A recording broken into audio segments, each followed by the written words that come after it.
بسم اللہ الرحمن الرحیم وَيَسْأَلُونَكَ عَنْ ذِي الْقَرْنَيْنِ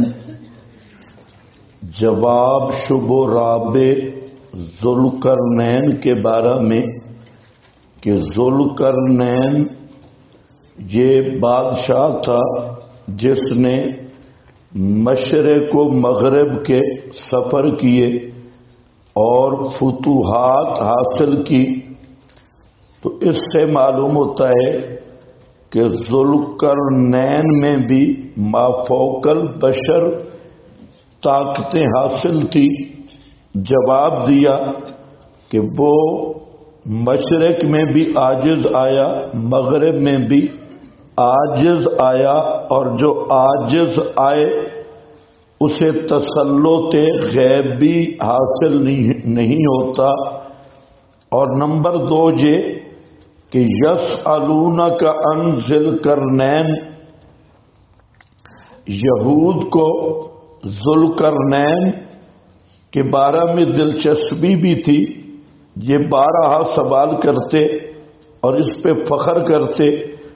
تو ذوالقرنین کے احوال جو بیان کیے گئے تو وہ یہود کی ہدایت کے لیے، اور انہیں یہ بتایا گیا کہ ذوالقرنین ایک خدا ترس مخلص موحد مومن بادشاہ تھا۔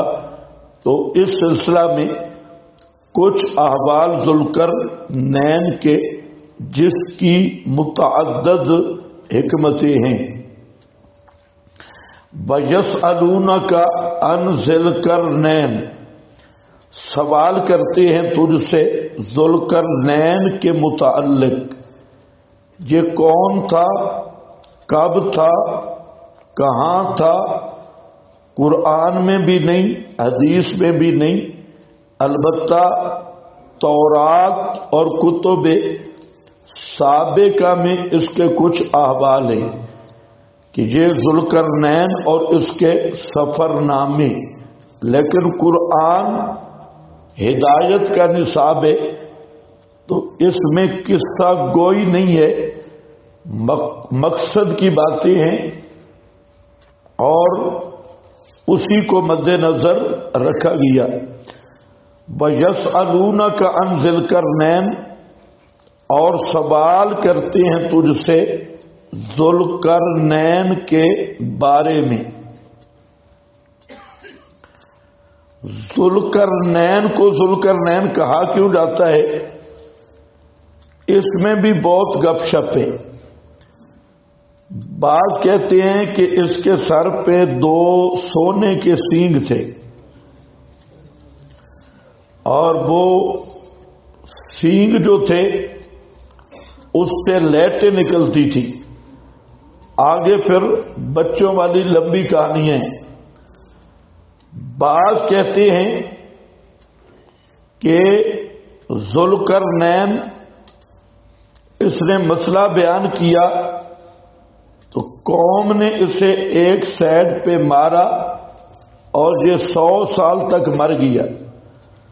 100 سال کے بعد پھر زندہ ہوا، پھر مسئلہ بیان کیا تو قوم نے دوسری سائیڈ پہ حملہ کیا، پھر مر گیا۔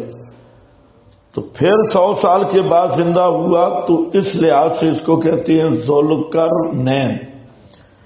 لیکن یہ بھی ایسی کھچ ہے، صرف گپ بھی نہیں، جو کتابوں میں نہ لکھنا بہتر تھا۔ بزرگ فارغ تھے، ایسے اقوال بھی لکھ مارے۔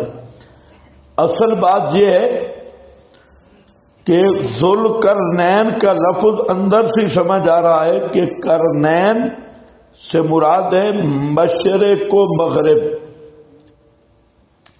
حدیث میں موجود ہے کہ سورج قرنین کے درمیان سے طلوع ہوتا ہے، اور وہ کرن، یہ شیطان کرن کا لفظ کنارے مشرق مغرب پر بولا گیا۔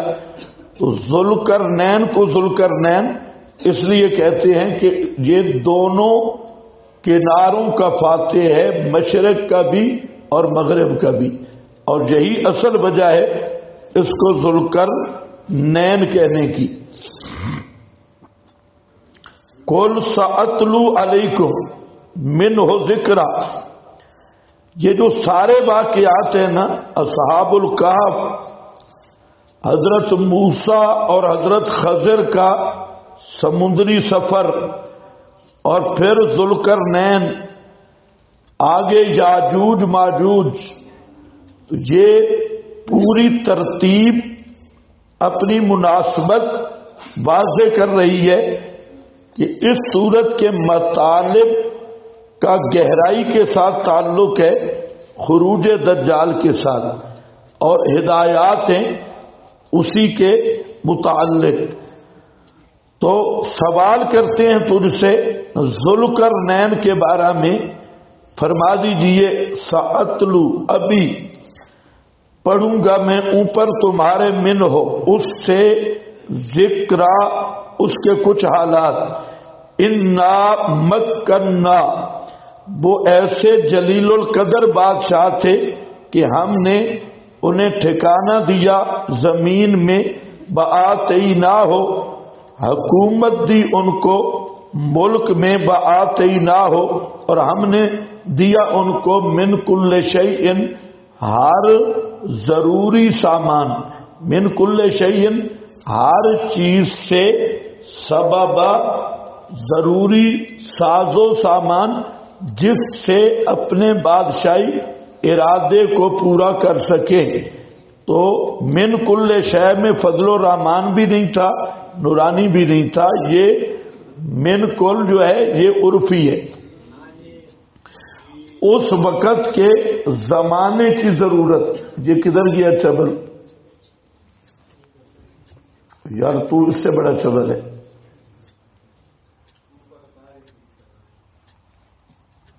کوئی ایک بھی انسان کا بچہ نہیں ہے، جس کو بھی دیکھو تو بالکل باندر ہے۔ دیکھو من کل شیء، اس کو بند کر، آپ کو کس نے کہا اس کو لگا؟ ادھر انسان کے بچہ ہے ہی نہیں کوئی۔ ہاں بھائی، آتیناہ من کل شیء سببا، دیا ہم نے اس کو ہر چیز سے ساز و سامان، فَأَتْبَعَ سَبَبًا، پس پیچھے پڑا وہ اسباب کے۔ پہلا سفر مغربی ہے، مغرب کی طرف وہ ساز و سامان سمیت سفر پہ چلا، حتیٰ کہ پہنچا مغرب الشمس، مغرب منتہا آبادی مغرب کو، وجدہا، پایا اس کو، سورج کو غروب ہو رہا تھا، فی عین، بیچ ایک ندی کے، ہمیا، سیاہ رنگ والی، ووجد عندہا قومن، اور پایا اس ندی کے پاس قومن، ایسی قوم کو، قلنا یا ذوالقرنین، کہا ہم نے اے ذوالقرنین، اما ان تعذب، یا تو آپ عذاب دیں انہیں، اما ان تتخذ فیہم حسنا، یا آپ بنائیں ان میں حسنا، دعوت توحید۔ مغرب شمس کا سفر ہے، اور اس میں تغرب فی عین، ظاہری منظر کا بیان، جیسے شام کے وقت منظر یوں ہوتا ہے کہ سورج بڑھانا کے دیواروں میں غائب ہو رہا ہے، حالانکہ یہ ظاہری منظر ہوتا ہے۔ تو یہاں پر بھی وجدہا کا لفظ ہے، یعنی اپنی نظر میں حقیقتاً نہیں۔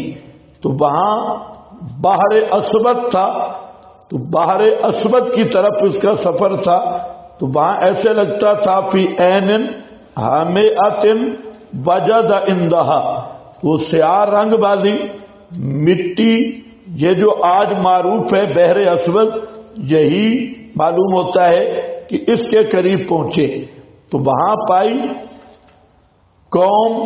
تو ہم نے ذوالقرنین کو کہا کہ یا تو یہ مشرک قوم تھی اور دعوت پہنچ چکی تھی، مشرک کو جب دعوت پہنچ جائے تو بلا دعوت بھی اس سے قتال کرنا جائز ہے، اما ان تعذب و اما ان تتخذ، یا تو آپ انہیں عذاب دیں یعنی بلا دعوت قتل کریں اور قتال کریں، یہ بھی جائز ہے، یا یہ ہے دوسری صورت کہ آپ حسنہ سے مراد ہے دعوت توحید، ان کو توحید کی دعوت پیش کریں۔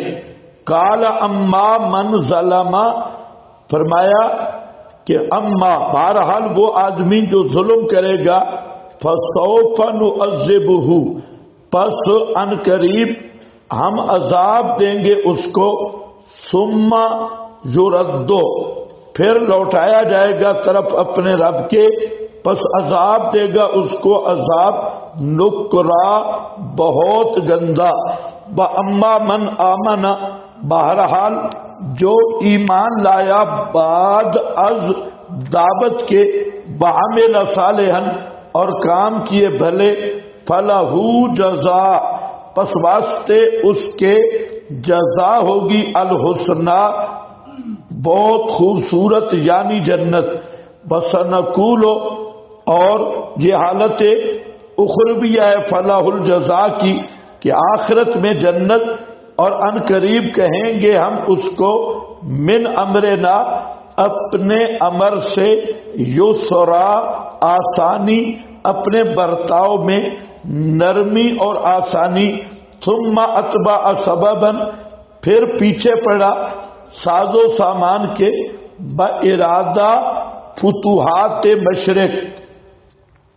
دوسری مہم ہے اور سفر دوم مہم مشرقی، حتیٰ اذا بلغ، حتیٰ جب پہنچ گیا، منتہا آبادی مشرق، مطلع الشمس سے یہ مراد نہیں کہ سورج کسی جگہ کے اندر سے آ رہا تھا، مطلع الشمس جائے طلوع سورج مراد منتہا آبادی مشرق، وجدہ، پایا، محسوس کیا، نظر میں نہ کہ حقیقت میں کہ وہ طلوع ہو رہا ہے ایسی قوم پر، لم نجعل لہم من دونہا، نہیں کیا ہم نے ان کے برے، ان کے لیے ان کے سامنے سترا، کوئی حجاب، یعنی کوئی اونٹ حجاب نہیں، درخت نہیں، وہ مشرق کی آبادی کا آخری کنارہ تھا، آگے آبادی ختم ہو رہی تھی تو کوئی مکان شکار نہیں تھا،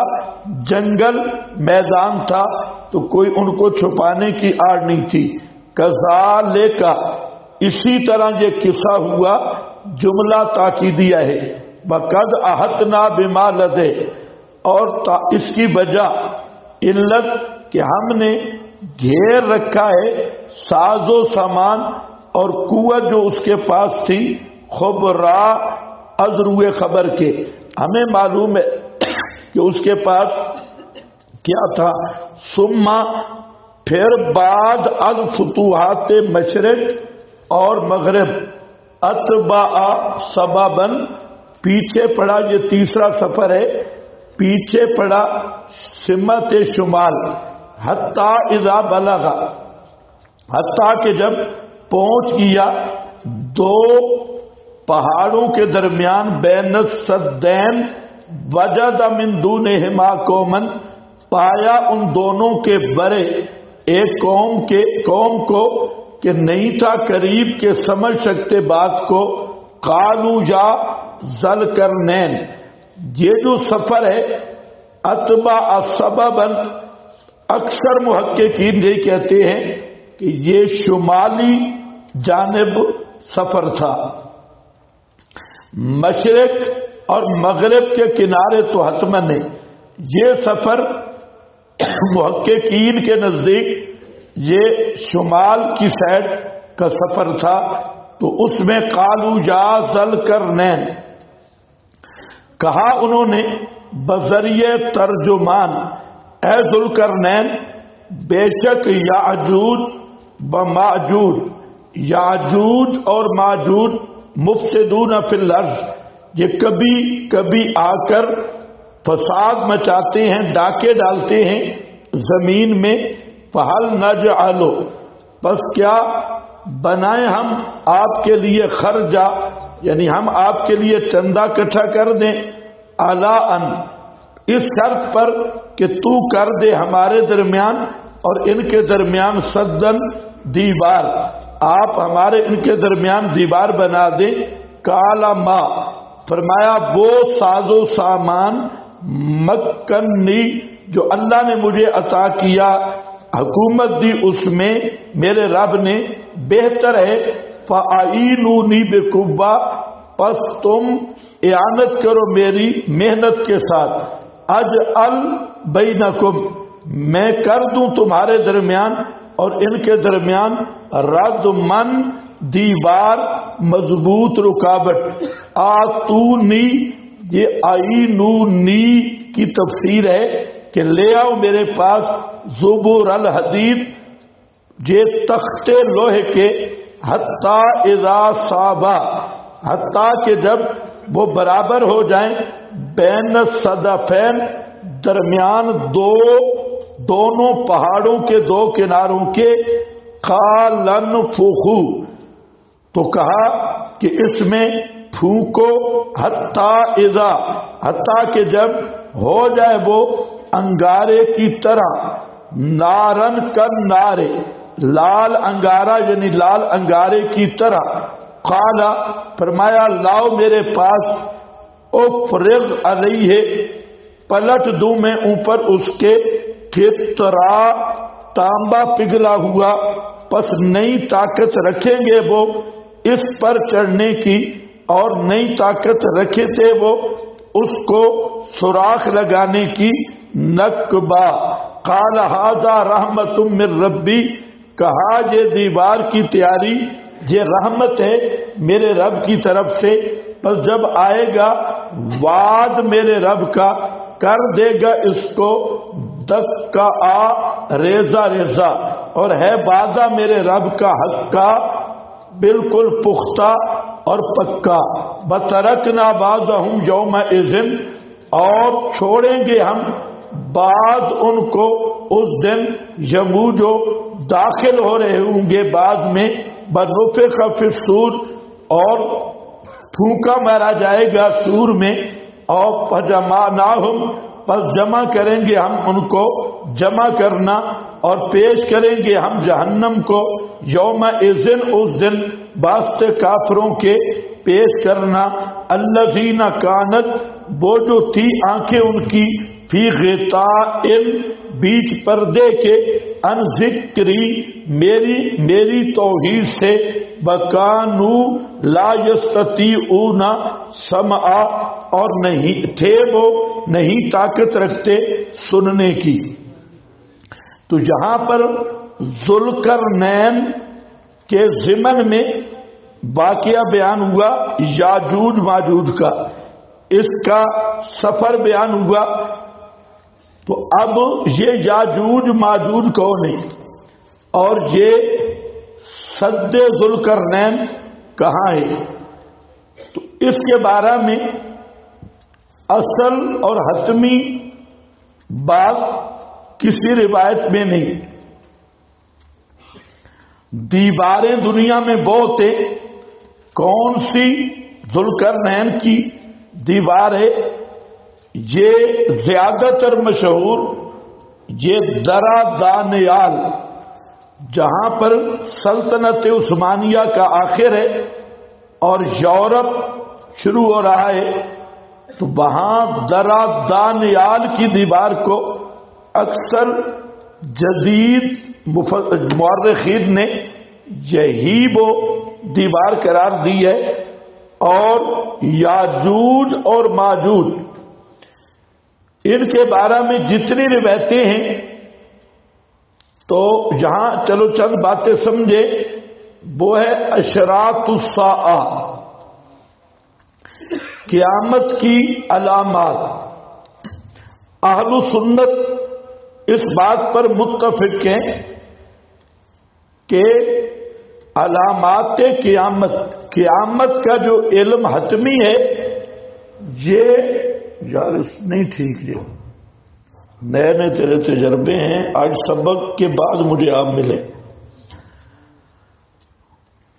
تو یہاں پر بات ذرا سمجھے،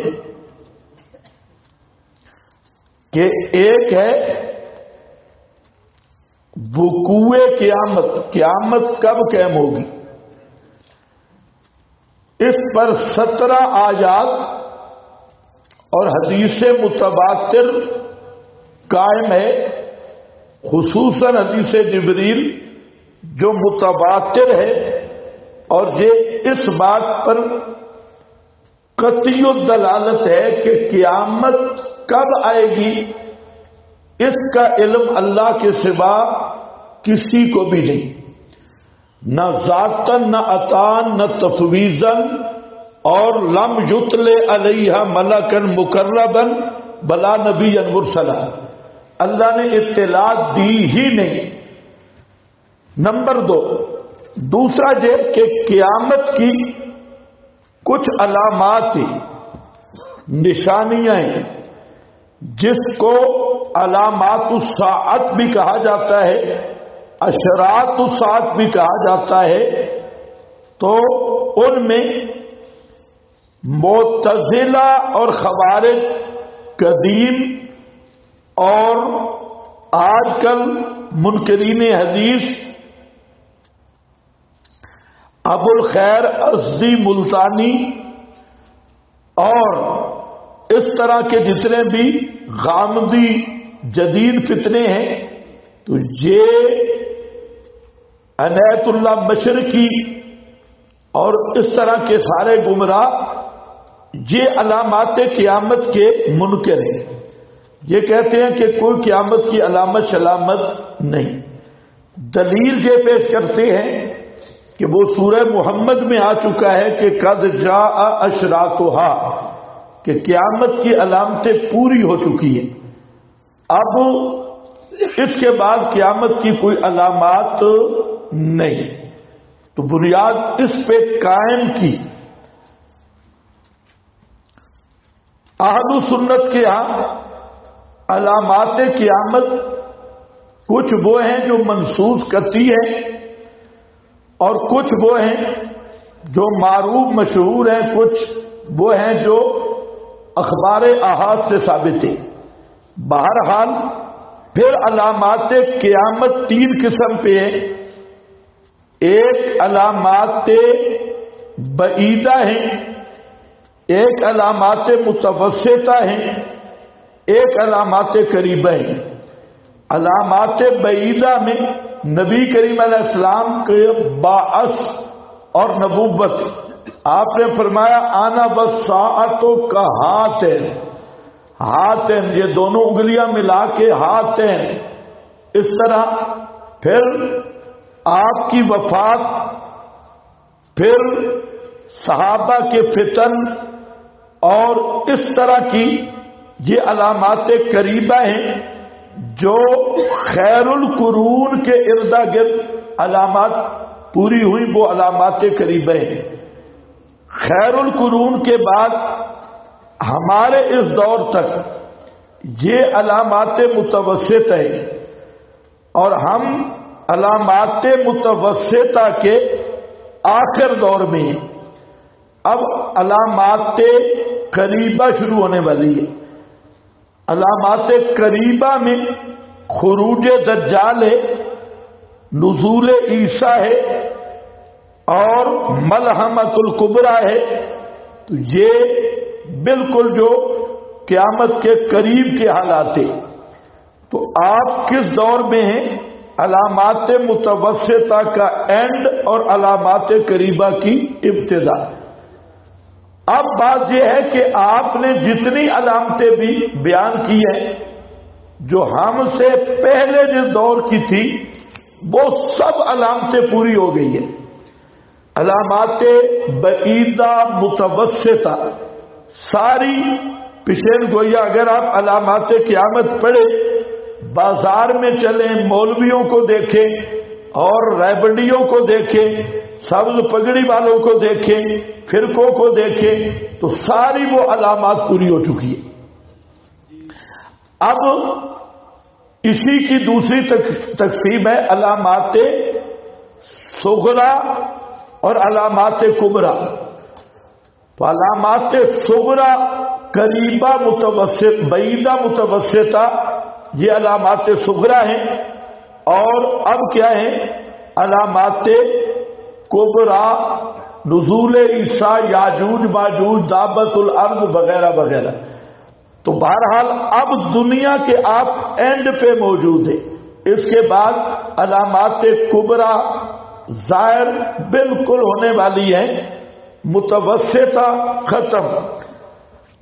تو اب اس میں جو حضرات نزول عیسیٰ کے منکر ہیں، دجال کے منکر ہیں، اور طلوع الشمس میں مغربہا کے منکر، یہ بڑی بڑی علامات کے منکر ہیں، تو اس میں تو کوئی شک نہیں کہ وہ لوگ کافر اور زنداد ہیں، اور ارتداد کے حکم ان پہ جاری ہوگا۔ لیکن ان کا جو شبہ ہے وہ یہ کہ قد جاء اشراطھا، شبہ کا جواب سنو کہ جاء اشراطھا، جیسے الف لام کی 3 اقسام ہیں، اسی طرح اضافت کی بھی 3 ہیں۔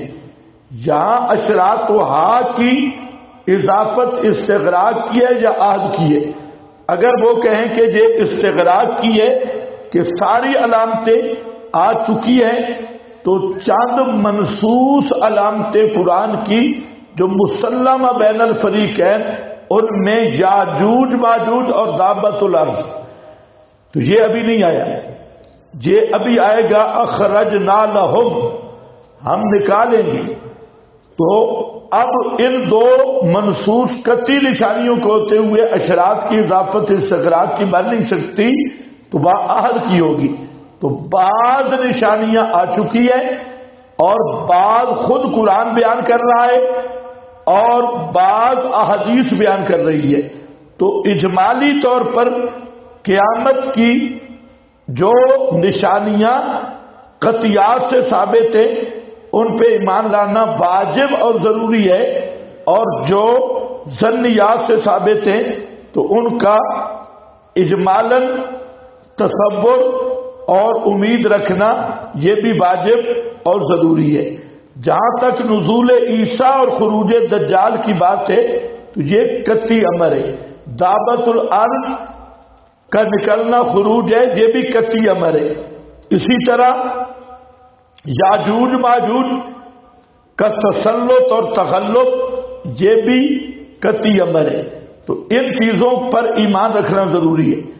اب ذرا سمجھو کہ یاجوج ماجوج ہے کیا۔ پہلی بات کہ ہم اس کے مکلف ہی نہیں کہ ہے کیا، بس مخلوق ہے، آئے گی، ہے کیا پہچاننا ہمارے ذمہ نہیں، جو خبر دی گئی اس کو ماننا ہمارے ذمہ ہے۔ دوسرا یہ کہ عامت المحققین اس پر متفق ہیں کہ یاجوج اور ماجوج یہ آدم کی اولاد ہے، انسان ہے، کوئی جانور نہیں ہے، انسان ہے، آپ کی طرح انسان ہے۔ اور اب یہ کہاں ہے؟ یہ چائنا، رشیا، یہی یاجوج ماجوج ہے۔ سمجھ گئے میری بات؟ ہاں، لنٹر دیکھ لو، چائنا اور رشیا، تحقیق یہی ہے کہ یہی یاجوج ماجوج ہے۔ اور ان میں جو ابتداء نکلے تھے منگولیا، منگولی قبائل جو تاتار کہلاتے تھے، اور منگول قبائل وہ بھی یاجوج ماجوج ہے۔ اور وہی چائنا ہے، کیکیا، رشیا، اور یہ جتنے بڑی اقوام ہیں یہی یاجوج ماجوج ہیں۔ اور خروج اور ظہور سے مراد تسلط اور تغلب ہے قرب قیامت۔ مولانا حفظ الرحمان سہاروی جو جدید محققین میں سے دیانتدار محقق اور بہترین محقق ہیں، ان کی کتاب قصص القرآن، ان میں انہوں نے اس پر دلائل دیے۔ الفرقان میں بھی اپنے مقام پہ دلائل لکھے ہیں کہ یہ آدم کے کس بیٹے کی اولاد ہے، اور یہ ترک، چینی، رشیا والی قومیں، یہ سب کیا ہیں؟ یاجوج اور ماجوج ہیں۔ یاجوج ماجوج کے متعلق جو مشہور ہے، 3 قسم کی روایتیں۔ ایک تو جی کہ ان کا سر جو ہے بادلوں میں جا رہا ہے اور پانی بادلوں سے پی لیتے ہیں، پاؤں زمین میں۔ کئی ان کے اتنے بڑے شیعہ روایات میں یہ کثرت ملے گی۔ بعض روایات میں یہ ہے کہ ان کا کان جو ہے قد کے برابر ہے اور لمبے لمبے کان ہیں، تو یہ جب رات کو سوتے ہیں ریونڈ والا بسترا بن جاتے ہیں، سلیپنگ بیگ، تو یہ ایک کان نیچے بچھاتے ہیں ایک اوپر اور سو جاتی۔ یہ بھی بالکل بیوقوف کی بنائی ہوئی گپ ہے، کسی اناڑی چبل کی۔ اسی طرح بعد نے کہا کہ حضرت آدم کے احتلام سے پیدا ہوئی، یہ بھی کسی گدھے کی بنائی ہوئی گپ ہے۔ تو احتلام سے اگر اولاد ہوتی تو آپ سارے دادے نانے ہوتے، تو احتلام سے اولاد ہی کبھی ہوئی۔ تو یہ بھی ایسے چبل لوگ ہیں جو اڑانے کے عادی ہیں، سلجھانے کے عادی نہیں، یہ گپے ہیں۔ اصل بات یہی ہے کہ یہ اولاد آدم سے انسان ہے، اور یہی چائنا اور رشیا اور ترک منگول قبائل یہی نسلیں ہیں، اور قرب قیامت خروج یا ظہور سے مراد ان کا تسلط اور غلبہ ہے اور فساد مچانا ہے۔ ہاں بھائی، تو اصل چیز یہی ہے۔ اب وہاں بھی درا دانیال جو ہے، جو سلطنت عثمانیہ کا یورپ کی طرف آخری درا ہے، تو قرینے قیاس وہی دیوار لی گئی کہ وہ بین السدین ہے، اور یہی علامتیں اس میں پائی گئی جو قرآن میں ہے، لیکن اندازہ ہے، ہمیں وہ دیوار تلاش کرنے کی ضرورت ہی نہیں ہے۔ اب وہ دیوار جو تھی تو وہ ظاہر بات ہے درمیان میں، یہ قرآن سے پتہ چل رہا ہے ادھر بھی پہاڑ تھا، ادھر بھی درمیان میں کوئی درہ تھا جس سے وہ آتے اور ڈاکے مارتے، قتل کرتے، غارت کرتے، پھر چلے جاتے۔ تو یہ جو لوگ قریب تھے ادھر پہاڑی کے، ان کی شکایت کا مقصد تھا کہ یہ درہ بند کیا جائے تاکہ یہ اچانک لوٹ مار نہ کر سکے، تو ذوالقرنین نے وہ درہ بند کیا۔ اب یہ جو مشہور ہے کہ وہ دیوار چاٹتے رہتے ہیں اور تھوڑا سا سوراخ رہ جاتا ہے، کہتے ہیں کل کریں گے، کل کریں گے، کل کریں گے، اور پھر انشاءاللہ نہیں کہتے، اور دیوار اسی طرح ہو جاتی ہے۔ تو یہ بھی گپ سٹوری ہے، بچوں کے لیے ٹافی ہے، اس کی بھی کوئی حقیقت نہیں۔ اصل بات یہی ہے جو میں نے بتا دی، یاجوج و ماجوج مفسدون فی الارض ہو گیا۔ اس کے بعد ہے کہ بترکنا بعضهم یومئذ یموج فی بعض، تخویف اخروی ہے، لوگوں کی کثرت اور جموع کی طرف اشارہ ہے، بعض میں داخل ہو رہے ہوں گے۔ بنفخ فی الصور فجمعناہم جمعا، جمعناہ جمعا عجیبا، یہاں مفعول مطلق بیان تعجب کے لیے ہے کہ خاص نوع کا جمع کرنا ہوگا جو آج تک تم نے دیکھا نہیں ہوگا، اور پیش کریں گے جہنم کو اس دن کافروں کے سامنے، کون کافر؟ الذین کانت اعینہم، وہ کافر کہ تھی جن کی آنکھیں بیچ غطا پردے کے، ان ذکری میرے مسئلہ توحید سے، ذکری میری یاد، تو ذکر اللہ قرآن بھی، میری کتاب یا میری توحید، اور نہیں طاقت رکھتے تھے سننے کی، بلّا مدبرا، اور بھی آذان ہی بکر، یہ وہی بکر اور بوٹ تھا۔ بس اب اختتام صورت ہے، سورت کا آخر افحسب الذین کفروا، افحسب کیا خیال ہے؟ اب ذرا اختتام کو سمجھ رہے ہیں، اندر دیکھو، افحسب الذین کفروا، کیا خیال ہے ان لوگوں کا جنہوں نے، کیا معنی کرو گے؟ جنہوں نے عشق کیا یا کفر کیا؟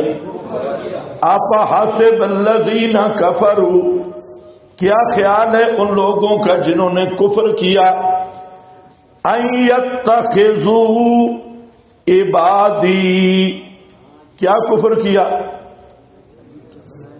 یہ کہ بنا لیا بتوں کو،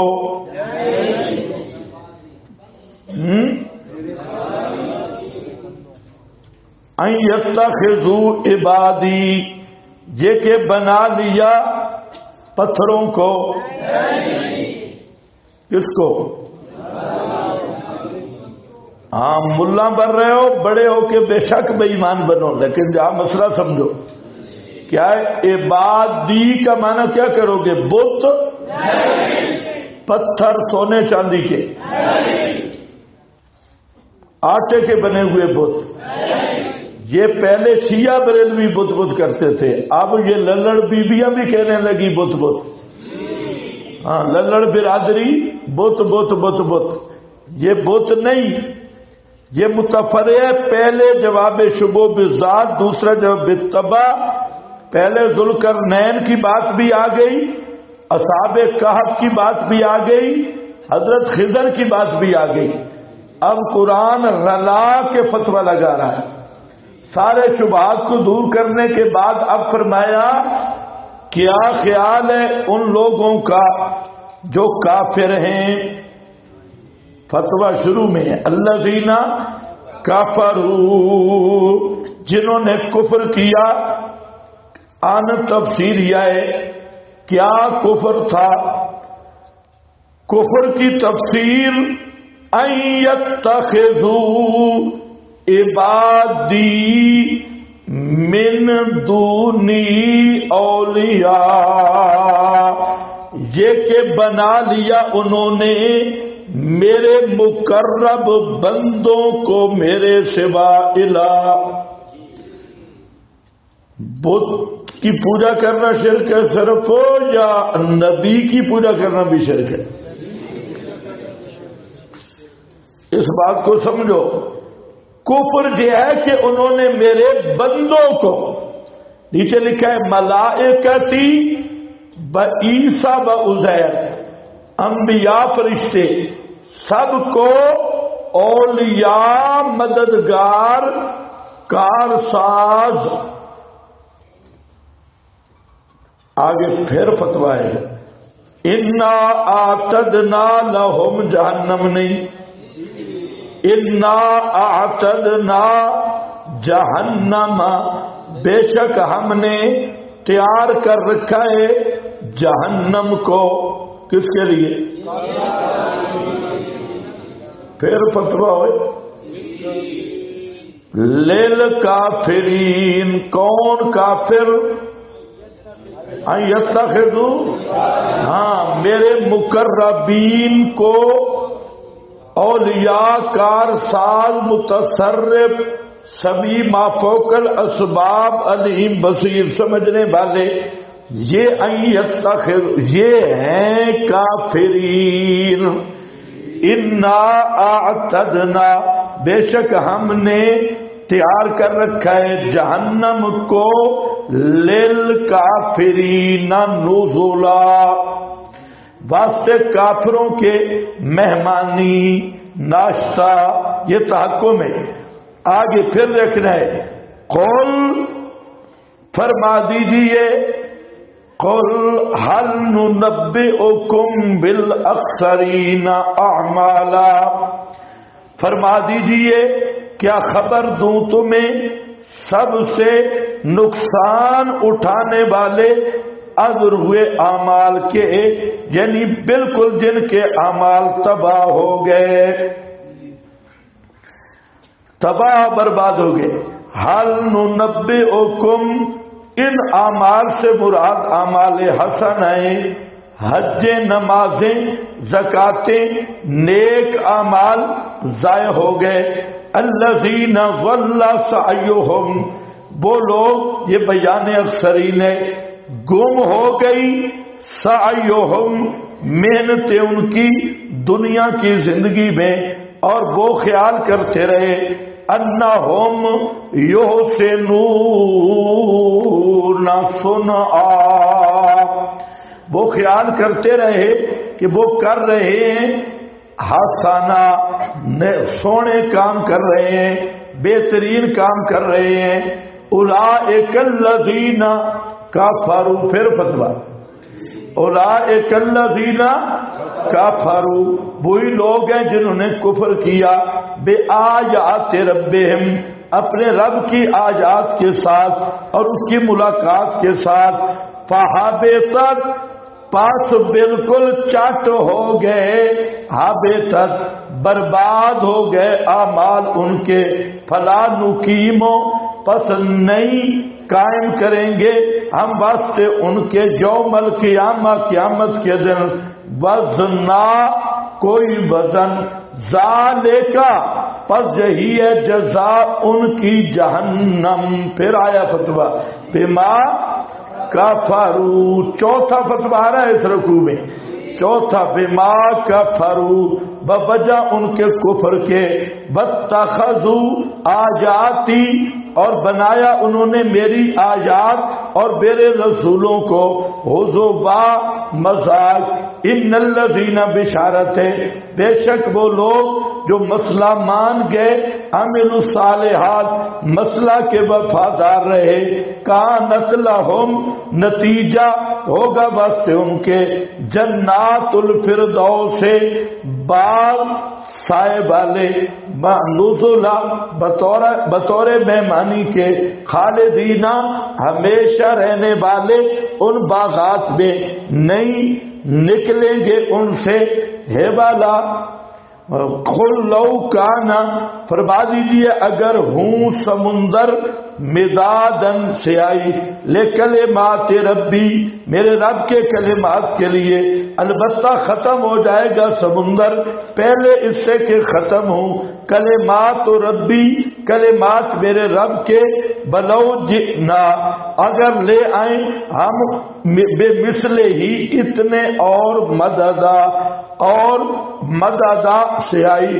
قل انما انا بشر، فرما دیجئے سوائے اس کے نہیں میں بشر ہوں جیسے تم، یوحا الیہ، بھئی کی گئی طرح میرے، انما، سوائے اس کے نہیں، الہکم الہ واحد، الہ تمہارا الہ ایک ہے، فمن کانا، پس جو انسان امید رکھتا ہو لقاء ربی، اپنے رب کی ملاقات کی، فلیعمل، پس چاہیے کہ عمل کرے نیک، بلا یشرک بے عبادت ربی، اور نہ شریک ٹھہرائے اپنے رب کی عبادت کے ساتھ احدن، کسی کو۔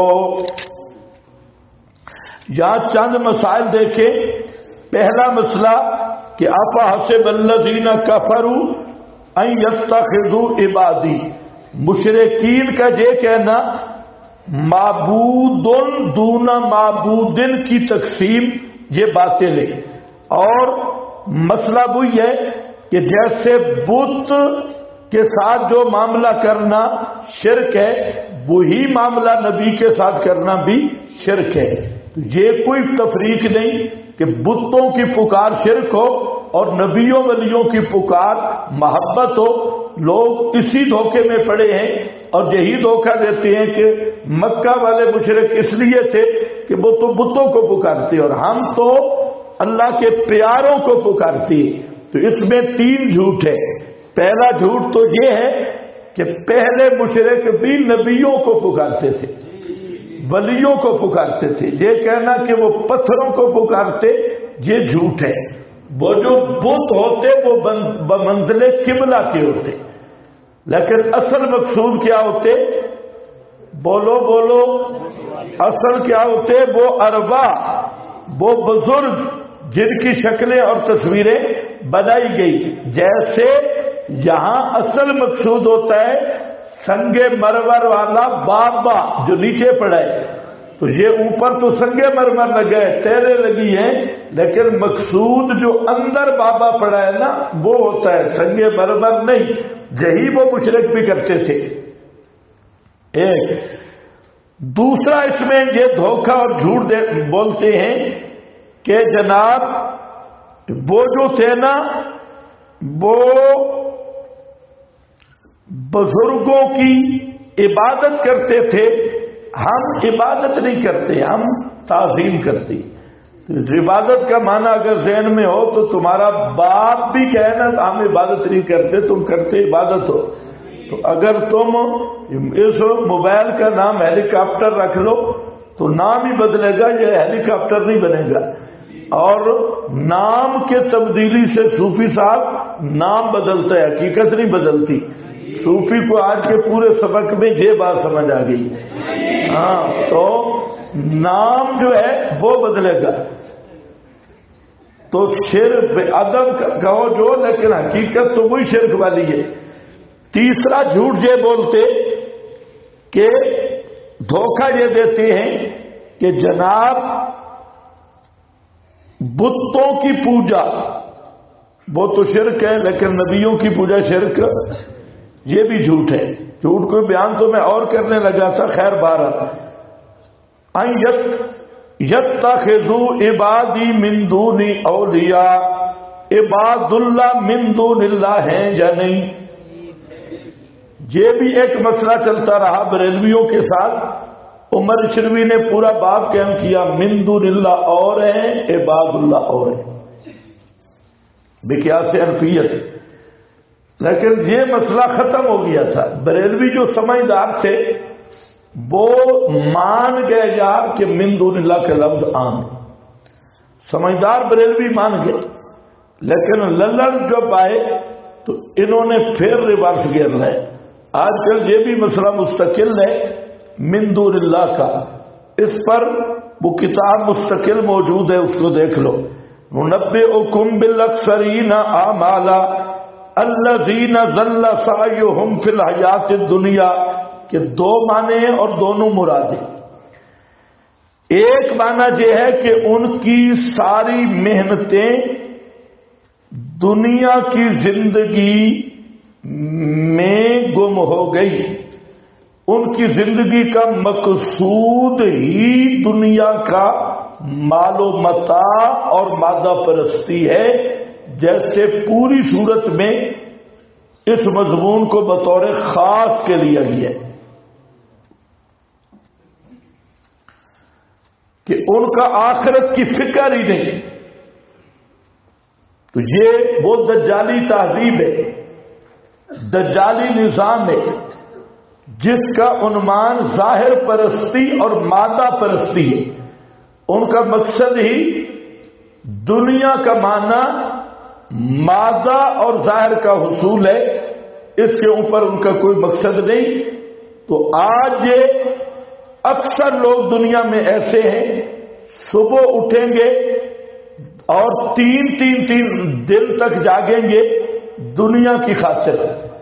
میکینک لوگ ہیں، ٹرک ڈرائیور ہیں، کارخانوں اور ملوں میں لوگ ہیں اور کئی جگہوں پہ ہیں اور بڑے کارخانوں میں ہیں تو ان کی زندگی صبح شام دنیا دنیا دنیا دنیا، مقصد محور سب کچھ دنیا. تو یہ لوگ ہیں جن کی محنتیں ضائع ہو گئی دنیا کی زندگی میں، اور یہ سمجھ رہے تھے کہ یہی ہماری کامیابی ہے. جب اللہ کے دربار میں آئیں گے تو خالی ہاتھ آئیں گے، اور وہاں ان کے سارے کامیابی اور کامرانی حکمرانی کے کھیل اور منظر سارے غائب ہو جائیں گے. بَيَحْسَبُونَ أَنَّهُمْ يُحْسِنُونَ صُنْعًا. جس دنیا میں آپ بیٹھے ہیں 99% لوگ اسی مرض کا شکار ہیں. آپ ان کے قریب جا کے پوچھیں، جدھر بھی ہیں بس دنیا کمائی جا رہی ہے، پیسہ آئے، حلال حرام کوئی نہیں، آئے صحیح. تو یہ وہ لوگ ہیں الذین ضل سعیہم فی الحیات الدنیا. محنت تو ہونی چاہیے تھی آخرت کے لیے. سعالہا سعیہا، جو آخرت کے لیے محنت کرتا، دوڑ تو ہونی چاہیے تھی آخرت بچانے کی، لیکن دجالی تہذیب شیطانی تہذیب نے دنیا کا گاہک بنا دیا، نقد کا گاہک بنا دیا. الذین ضل سعیہم فی الحیات الدنیا وہم یحسبون. اور وہ بوجہ جہل کے یہی سمجھتے رہے کہ ہمارے 5 MNA بن گئے، انہم یحسنون صنعا. تنخواہیں مل جائیں گی MNA MPA کی، اور باپ کے بعد بیٹا بھی اسمبلی میں پہنچ گیا انصاف قائم کرنے کے لیے. تو یہ کیا ہے؟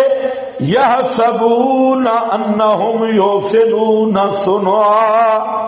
اور ایک دوسرا معنی ہے بیان اکثرین. یہ اکثرین کون ہیں؟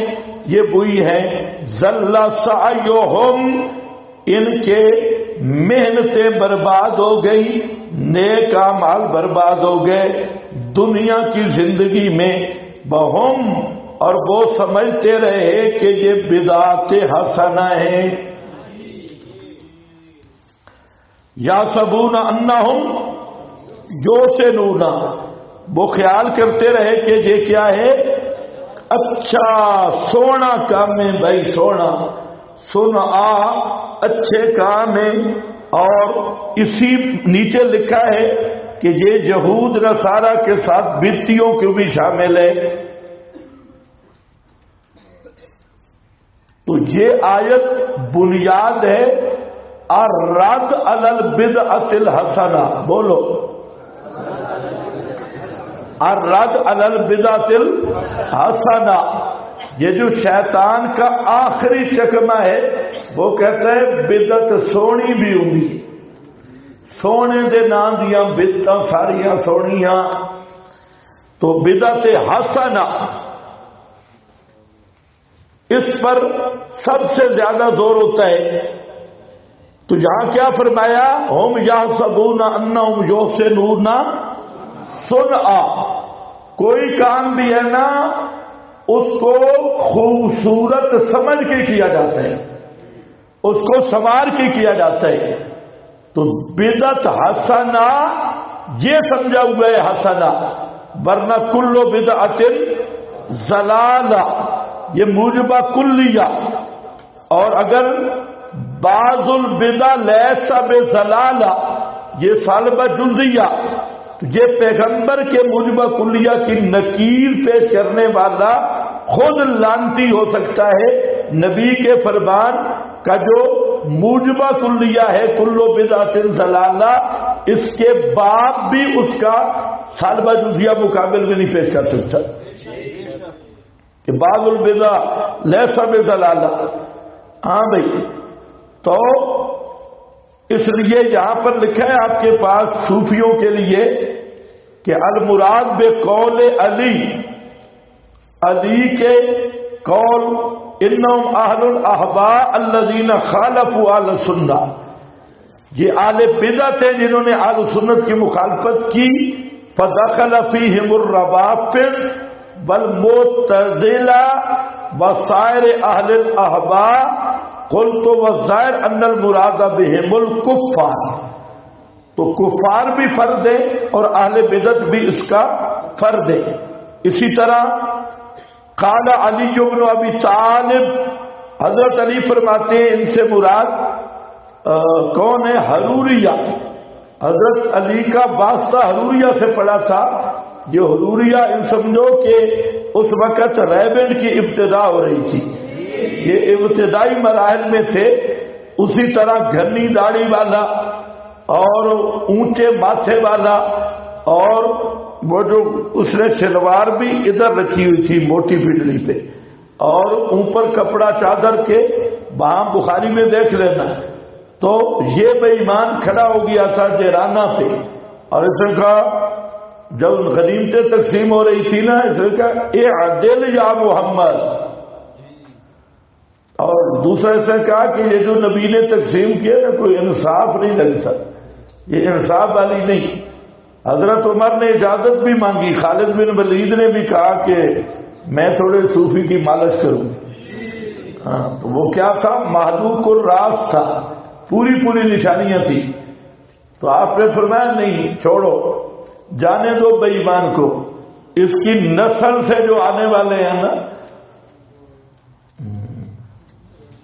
تو ان کا اول وہی تھا جن کو حضرت علی نے قتل کیا، اور آخر یہ ہے اللہ کسی کو توفیق دے دے قتل کرنے کی.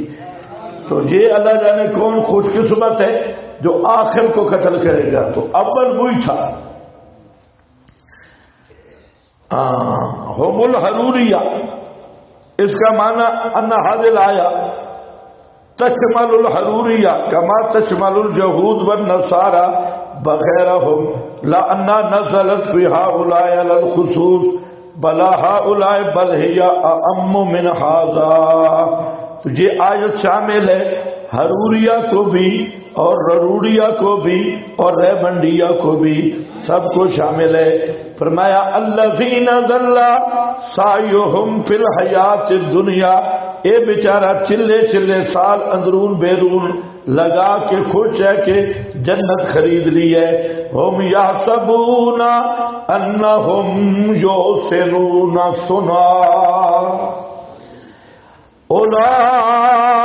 اولئک الذین کفروا بآیات ربہم. ہاں یہ وہ بدماش ہیں جنہوں نے انکار کیا تھا اپنے رب کی آیات کا اور رب کی ملاقات کا. کیا نتیجہ نکلا؟ حبطت اعمالہم.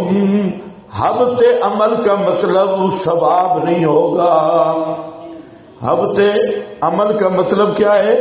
ثواب نہیں ہوگا. ہمارے پنجاب میں کچھ ایسے خطیب ہیں جو کہتے ہیں حبط عمل کا مطلب ہے عمل ہی کوئی نہیں ہوگا.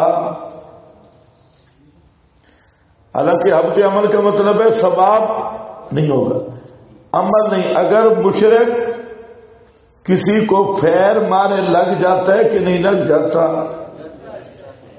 تو جب حبطت اعمالہم ہے تو کیسے لگی؟ عمل تو ہوگی ہے. مشرک شادی کرتا ہے اولاد ہو جاتی ہے یا نہیں؟ تو پھر حبطت کا کیا معنی؟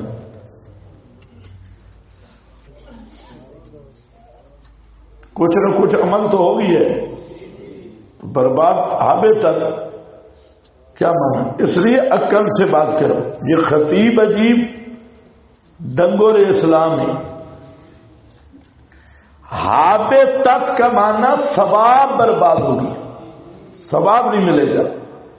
بعض کام مشرک کرتا ہے، کام ہو جاتی، ثواب مراد ہے، ثواب برباد ہوگا. حبطت اعمالہم فلا نقیم، پس نہیں قائم کریں گے ان کے لیے قیامت کے دن وزنا. اب آگے نا وزن قائم نہیں ہوگا. تو اس کے دو معنی ہیں. یہاں پر اشکال ہے زبردست. دوسری آیت کہتی ہے نزع الموازین القسط لیوم القیامہ، قیامت کے دن ہم وزن قائم کریں گے. اور یہ بھی قرآن بتا رہا ہے کہ کافر کے لیے بھی میزان لگے گا. من ثقلت موازینہ من خفت موازینہ، اسی مقام پہ آ رہا ہے. کافر کے لیے بھی میزان قائم ہوگا، مومن کے لیے بھی ہوگا. یہ آیت کہہ رہی ہے جناب یوم القیامت وزن قائم ہی نہیں ہوگا. تو یہ زبردست تعارض ہے اور اس کا جواب سمجھنا ضروری ہے. اس کا ایک جواب تو یہ ہے کہ وزن ایک مصدری معنی ہے، ایک وزن کا معنی وزن کرنا ہے، میزان پہ وزن تولنا ہے، ایک نفس سے وزن ہے. تو مطلب یہ ہے ترازو سب کے لیے لگے گا، کافر کے لیے بھی مومن کے لیے بھی. لیکن جتنے کافر کے عمل ہیں ان کے اندر کوئی وزن نہیں ہوگا. ترازو ہوگا لیکن وزن تولیں گے صحیح لیکن بے وزن ہوں گے. اب اشکال ختم. دوسرا بعض حضرات نے کہا کہ 3 قسم کے لوگ ہوں گے قیامت کے دن. ایک وہ لوگ ہوں گے جو بڑے درجے کے مواحد ہوں گے، ایک وہ لوگ ہوں گے جو ابو جہل کی طرح مخلص مشرک ہوں گے. جہاں مخلص منافق کے مقابلے کھڑے مشرک پیور. تیسرے وہ جو بین ہوں گے.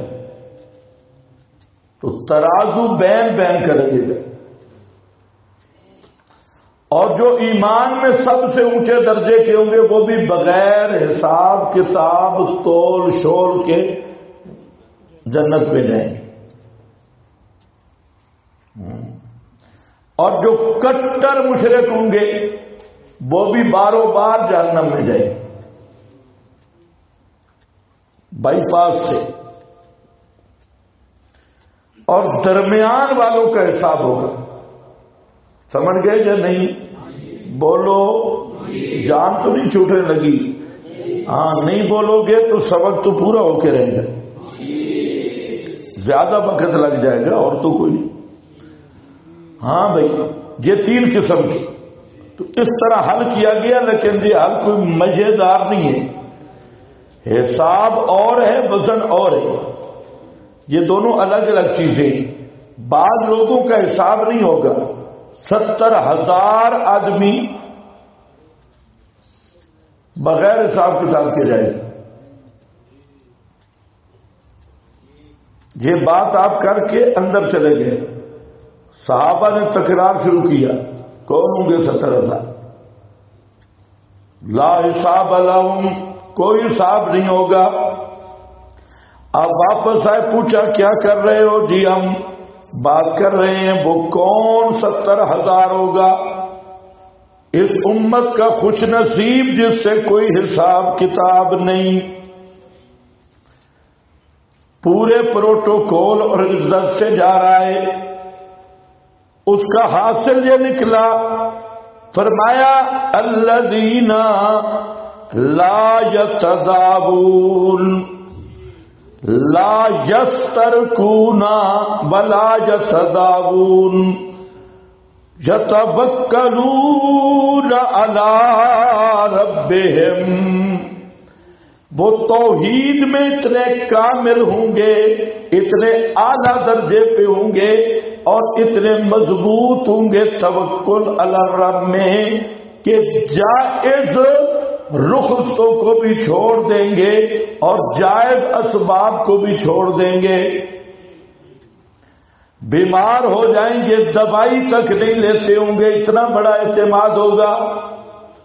کبھی گولی نہیں کھائیں گے، دموں والوں کے پاس نہیں جائیں گے. لا یسترکون رقیہ، دموں تک نہیں جائیں گے، اتنے کامل توحید میں وہ ہوں گے، اور ان میں ہر ایک کے ساتھ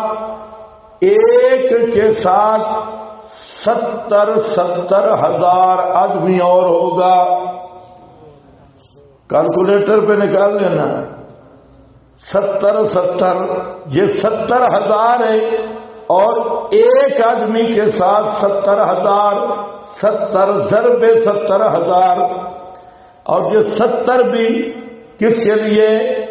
بیان کثرت ہے، حد بندی نہیں کی گئی محدود، تو یعنی ہزاروں لوگ ہوں گے جو اس امت کے موحدین ہوں گے، وہ بغیر حساب کتاب کے جائیں گے۔ اللہم اجعلنا منہم، یہاں تو آمین کہہ دو خیر ہے۔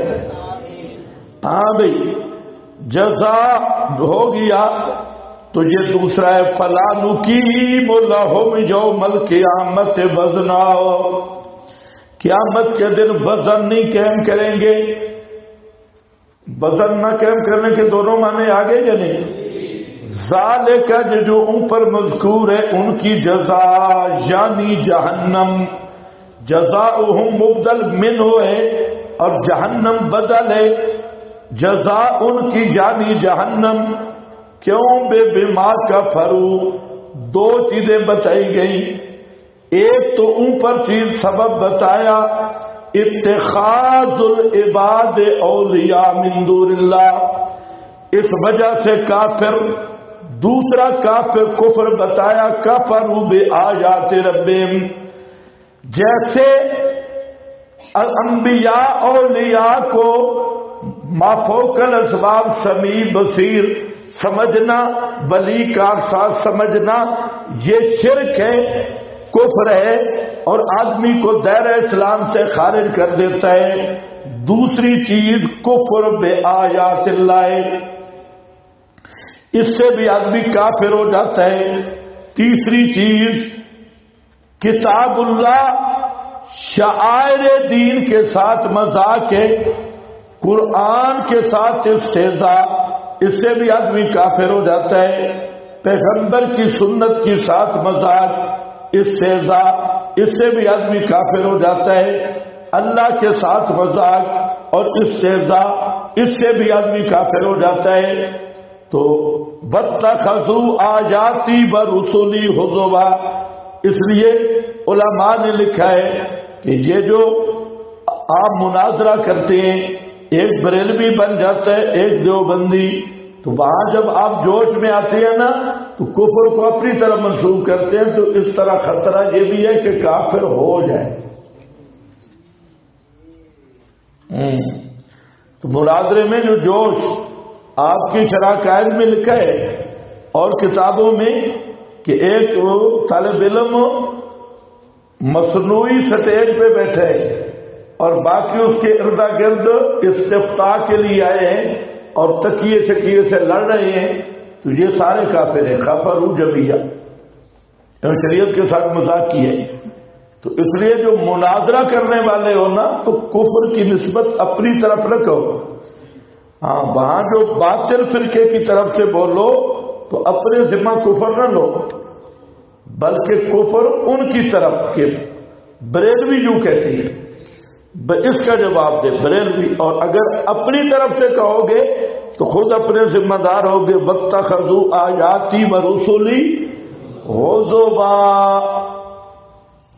خطرناک مسئلہ ہے، استہزاء بالآیات یہ کفر ہے۔ ان الذین آمنوا وعملوا الصالحات کانت لہم، ہوگی بس سے ان کے باغات، کون سے باغات؟ الفردوس، ٹھنڈی چھاؤں والے، الفردوس، او حدیث میں آتا ہے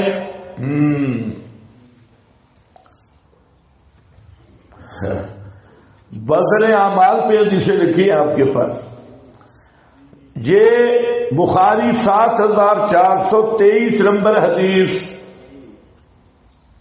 حضرت ابو ہریرہ فرماتے ہیں ان النبی صلی اللہ علیہ وسلم قال من آمن باللہ ورسولہ، جو اللہ پہ ایمان لایا اس کے رسول کے ساتھ، باقام الصلاۃ وصام رمضان، نماز قائم کی، روزے رکھے رمضان کے، کان حقا علی اللہ، اللہ کا حق، اللہ پہ حق ہے کہ اسے جنت میں داخل کرے، ہاجر فی سبیل اللہ اور جلس فی ارضہ، ہجرت کی جا اپنی زمین میں بیٹھا رہا جس میں وہ پیدا ہوا۔ صحابہ نے عرض کی اللہ کے رسول ہمیں خبر نہیں دیتے اس کی، قال ان فی الجنت، یعنی ہم بتائیں نہیں لوگوں کو کہ ہجرت نہ بھی کرو، جہاد نہ بھی کرو، گزارا ہو جائے گا۔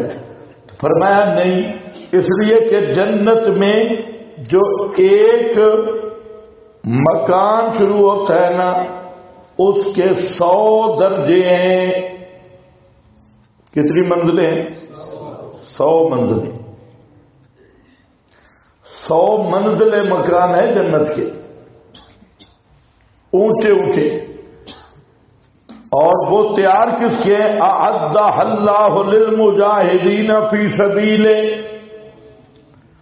وہ جو 100 درجوں والی بلڈنگیں اللہ نے مجاہدین کے لیے تیار کر رکھی ہیں، اور درجہ ہے کتنا؟ ما بینہما کما بین السماء والارض، ایک جو بلڈنگ ہے نا صوفی صاحب 100 نہیں، ایک جو جی کیسے جنت میں جائے گا، ایک جو بلڈنگ ہے وہ اتنا اونچی ہے کہ زمین سے آسمان تک کا فاصلہ، اور 100 بلڈنگیں اونچی، یہ آپ کے لیے تیار ہے، اس لیے سونا نہیں ہے۔ ما بینہما کما بین السماء والارض فَإِذَا سَأَلْتُمُ اللَّهَ فَاسْأَلُوهُ الْفِرْدَوْسَ، جب بھی اللہ سے مانگو تو کیا مانگو؟ جنت الفردوس۔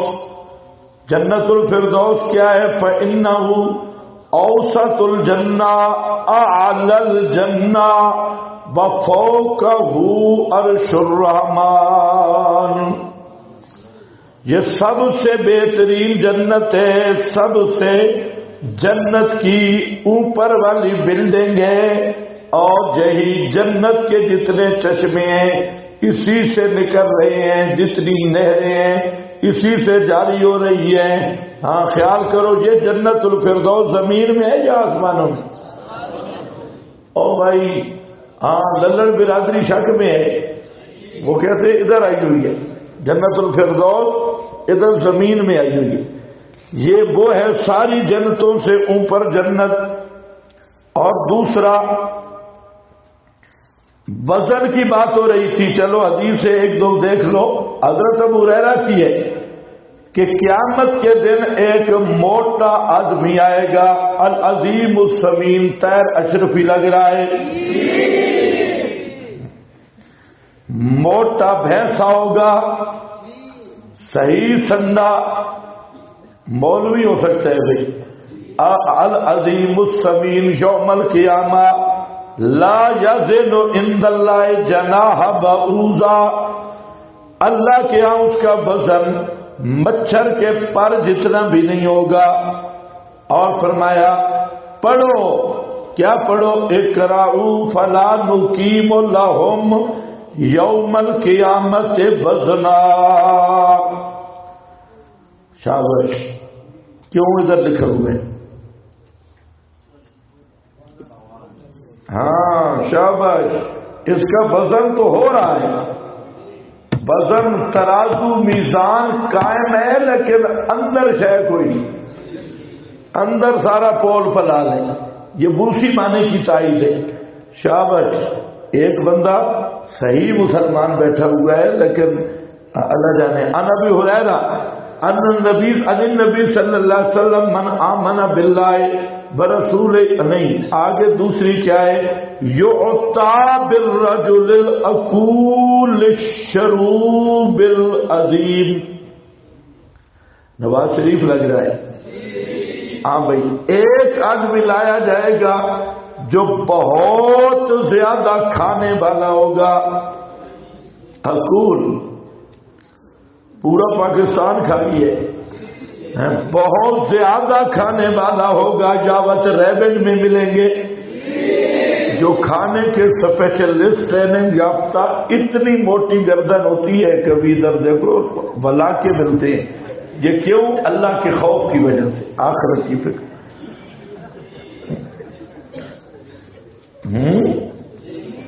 ہاں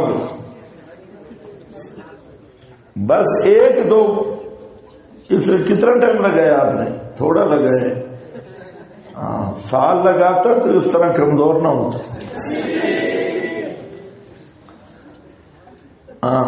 یہاں فضائل سن کے نا پیچھے ادھر پڑھتا رہا بھائی مانا، وہ آیا ہوا تھا کہتے سے روزہ لگا کے آیا ہوا بھائی، ہاں اور وہ وہی کھانے کے لیے دیا تھا اسپیشل، جلیبیاں سنی، لڈو، کہتا ہے جی میں چلا لگا کے آ رہا۔ چلا نہیں، سروزہ، چلا تو ہوتا تو پھر ادھر آتی ہی نہیں، کیونکہ چلے تک شیطان اپنا کام پورا کر دیتا ہے۔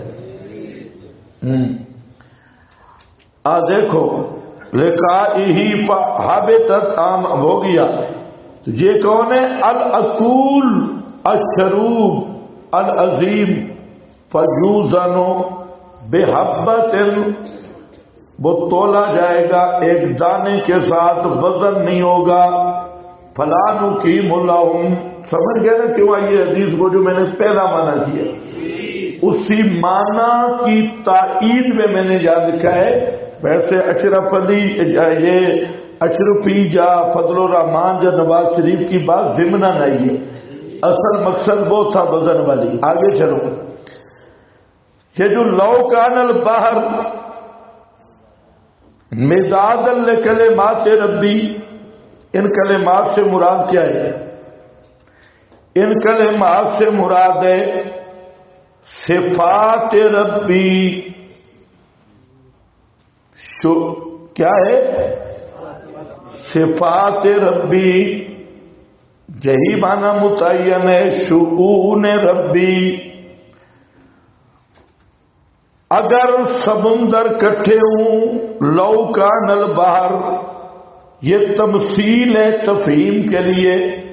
دوسرے مقام پہ سبعۃ ابحر، 7 سمندر جمع ہوں، سارے درخت کلمے بن جائیں اور ساری مخلوق لکھنے والی ہو اور اللہ کی عظمتیں لکھنا شروع کرے، اللہ کے کمالات اور صفات اور شؤون لکھنا شروع کرے، 7 سمندروں کی سیاہی ختم ہو جائے گی، کلمے گھس جائیں گی، مخلوق مر جائے گی، لیکن اللہ کی عظمتیں اور اللہ کی شانیں ختم ہونے والی نہیں ہیں۔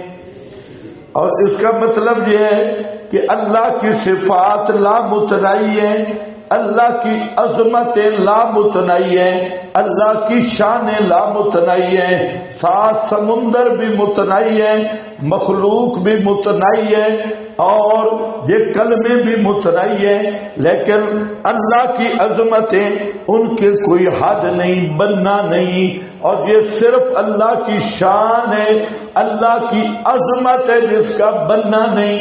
ہر ایک کی عظمت کا بننا ماننا ہوگا، حد ماننی ہوگی، حتیٰ کہ نبی پاک کی شانوں کی عظمت کا بھی بننا اور حد ہے ابدیت، ابدیت والی حد ہے۔ ایک حد ختم ہو گئی ہے تو بغیر حد اور غیر محدود شان ہے تو صرف اللہ کی شانیں ہیں۔ اب اس آیت سے مراد نبی پاک کی عظمتیں لینا،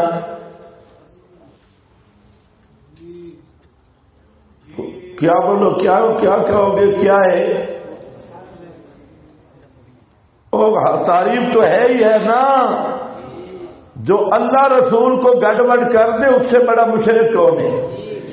تو یہ شرک ہے، یہ بھی شرک ہے۔ یہ اللہ کی شانیں ہیں، عظمتیں جن کی کوئی حد نہیں ہے، اور طارق جہیل صاحب کہتا ہے یہ نبی کی شانیں ہیں، اور اس طرح کے جاہل جہیل کہتے ہیں یہ نبی کی شانیں ہیں۔ تو جو یہ آیت نبی ولی پہ فٹ کرتا ہے بالکل کٹر مشرک ہے، اس کے مشرک ہونے میں کوئی شک نہیں ہے۔ یہ اللہ کی عظمت شانیں ہیں۔ قول خلاصہ صورت آخر میں 3 چیزیں آ گئیں۔ ایک چیز ہے وہ ہے حقیقت محمد مصطفیٰ، بشریت مصطفیٰ، حقیقت محمدیہ، اور دوسرا ہے عظمت مصطفیٰ، اور تیسرا ہے مشن مصطفیٰ۔ کتنی چیزیں آ رہی ہیں؟ جو خطیب بیٹھے ہو نا جا کے سنو۔ ہاں، انما انا بشر، یہ کیا ہے؟ حقیقت محمد مصطفیٰ ہے۔ آپ میرے محبوب اعلان کر دو میں کون ہوں۔ آپ یہ عنوان بھی دے سکتے ہیں تعارف محمدی ہے۔ آپ کا تعارف اور پہچان کیا ہے؟ کون ہوں میں؟ انا بشر، انما ساتھ لگائے، یہ انما نوری ٹبر کے منہ پر جوتے کی طرح لگائے۔ انما وہ نہیں جو للڑ کہہ رہے ہیں، جو بریلر کہہ رہے ہیں وہ نہیں، انما وہ نہیں، یہ انا بشر، میں بشر ہوں، مثلکم جیسے تم جیسا نہیں، جیسے تم بشر ہو میں بھی بشر ہوں۔ نہ جیسے جبریل بشری لباس میں آتا تھا، نہ جیسے ملائک بشری لباس اور تمثیل میں آتے ہیں، اس طرح کا نہیں۔ مثلکم، جیسے تم اندر سے بشر، باہر سے بشر، خلقتن بشر، جنسن بشر، میں بھی اندر سے بھی بشر اور باہر سے بھی بشر۔ تو 2 ترجمے، ایک ہے بشر ہوں تم جیسا، یہ غلط ترجمے، ایک ہے بشر ہوں جیسے تم، جیسے تم اندر سے بھی بشر باہر سے بھی بشر، میں بھی اندر سے بھی بشر باہر سے بھی بشر، حقیقت بشری۔ لیکن یاد رکھ لینا یوحا الیہ، یہ عظمت محمد مصطفیٰ کا بیان، میں نبی بشر ہوں تم امتی بشر ہو۔ جہاں بشریت بیان ہوگی تو عظمت بھی بیان ہوگی، اور تم امتی بشر یوحا، اور میں نبی بشر ہوں، اور نبی کا معنی بھی ہوتا ہے ساری کائنات سے بلند شان والی ہستی۔ تو یاد رکھنا بشر تو میں ہوں بالکل اندر اور باہر سے، لیکن یوحا وہ فاصل ہے، حد فاصل، کہ عظمت اللہ نے مجھے وہ دی ہے کہ نوریوں کا امام اور سردار کا تخیل بھی نہیں پہنچ سکتا۔ یوحا الیہ، اسی سے لوگوں کو دھوکہ لگے، اور جی بشر آنکھاں تشر تھی سی، اتو نازل قہر تھی سی، تلوں دوزخ نو در تھی سی۔ میں کہو چبلیا، بشر ہونا نبی کی شان ہے، عظمت ہے۔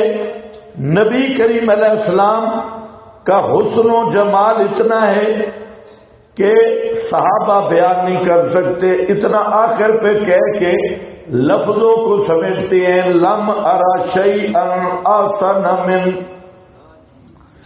لم ارا شیئا احسن من، حضرت علی کو نہیں لفظ نہیں آ رہے، میں کیا بولوں؟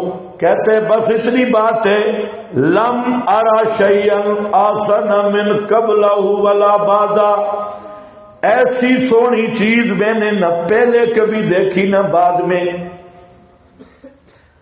تو یہ کمال تب ہے کہ بشر ہو، اگر نوری ہوں تو یہ کون سا کمال ہے؟ نوری تو وہ ادھر وہ جو جگنو بھی چمک رہا ہوتا ہے، جو کمال ہے. کمال ہے بشر ہو کہ ایسا حسن ہو کہ نوری بھی شرما جائے. تو آپ کے سارے کمال اسی پہ ہیں. اور یہ بے وقوف کہتا ہے بشر ہو کہ ہر شان سے جا کوئی نہیں سکتا. آگے انما انا بشر مثلکم یوحی. اور یہ بئی والا وہ فاصلہ ہے، امتی کو پسینہ آئے، مولوی صاحب کو آئے، پیر صاحب کو آئے تو 5 فٹ تک سمیل جاتی ہے، قریب بیٹھنا مشکل ہوتا ہے جتنا بزرگ بھی ہو. ایسا ہے یا نہیں؟ ہاں. 2 دن غسل نہ کرے نا پرانے دمبے کی طرح بدبو، دور دور تک بیٹھنا مشکل ہوتا ہے. یہ امتی ہے اور امام الانبیاء کا وہ پسینہ ہے کہ آپ کو پسینہ آئے تو جنت کی خوشبو بھی اس پسینہ کا مقابلہ نہیں کر سکتی. جیسے جذباتی بیان نہیں، حقیقت یہی ہے. آپ کا پسینہ بھی معطر ہے، بڑے سے بڑا پیر ہو، مولوی ہو، صدر وزیر ہو، وہ اگر تھوک ڈال دے اور وہ لعاب ڈال دے، تھوک ڈال دے، اگر فطرت سلیمہ مسخ نہیں ہو چکی تو الٹی آنے کا امکان بھی ہوگا، چاہے جتنا بڑا بزرگ بھی ہے. اور کھنگار بزاق ڈال دے، اس کے بزاق میں تعفن بھی ہے، اس میں جراثیم بھی ہیں، بیماریاں بھی ہیں، کوئی بھی چاٹنے کے لیے تیار نہیں. لیکن یہ امتی کا بزاق ہے، کوئی بڑا ہو یا چھوٹا، لیکن پیغمبر کے لعاب میں بھی اللہ نے شفا رکھ دی ہے. یوحا الیہ، شان وہ ہے کہ وہاں پیغمبر کا لعاب خوشبودار بھی ہے اور پیغمبر کا لعاب ذریعہ شفا بھی ہے. تو اس لیے خبردار کہ اپنے جیسا سمجھ لینا عظمتوں اور شانوں میں نہیں. یوحا الیہ، وحی کی جاتی ہے میری طرف، اور میں کیا بتانے آیا ہوں. اب ہے مشن محمد مصطفیٰ. مسئلہ ایک ہی ہے کہ انما الہکم، بولو انما الہکم الہ واحد، کہ الہ تمہارا الہ صرف ایک ہے. کہف گزر گئی، الہ ایک ہے. یہی بات کہف والوں نے کہی تھی، الہ ایک ہے. یہی کہف کے اندر جو واقعات آئے وہ یہی بتاتے تھے الہ ایک ہے. اور الہ کا معنی کہو سبھی ما فوق الاسباب، بغیر اسباب کے سننے، جاننے، تصرف کرنے والا یہ صرف ایک ہے. 2 بھی نہیں، 1.5 بھی نہیں، 1.25 بھی نہیں. اللہ کے ساتھ کوئی پیغمبر، نبی، ولی، کوئی بھی بغیر اسباب کے سننے والا بھی نہیں، جاننے والا بھی نہیں، تصرف کرنے والا بھی نہیں. الہکم الہ واحد. اب اگر آنا ہے نا میرے دربار میں، کس طرح آنا ہے؟ فمن کان یرجو لقاء ربہ،